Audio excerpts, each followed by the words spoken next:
I think responding to criticism, I'm thinking of immediately that moment. Are the moments when we receive something written without a name on it.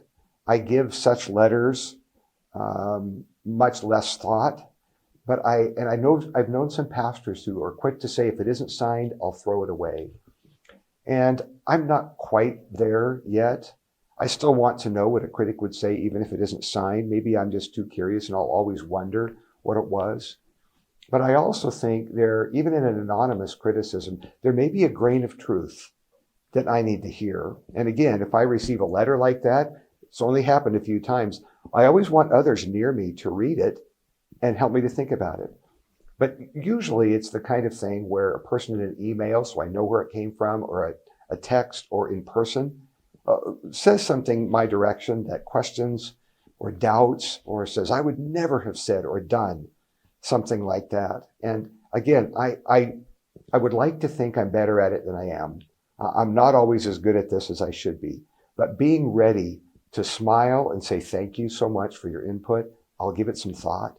And I'd like to get back to you on that. And then I will, because I want that person to receive input on their criticism.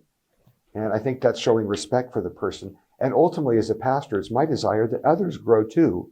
And so my doing good for them, the critic, involves giving feedback and saying, thank you for this part.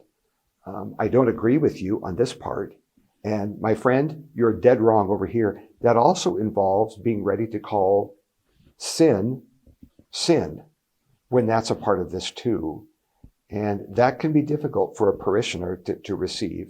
But as a pastor, I want them to grow too. So that might involve me saying, friend, you're bringing that to me, quite frankly, was gossip. And I think you know that. And so you, in bringing that to me, have wronged another. So that's helping someone to grow. But I think you can do that without a critical, bitter spirit. And I think with a shepherd's heart and the Spirit of God helping us, I think that'll help us go the right direction.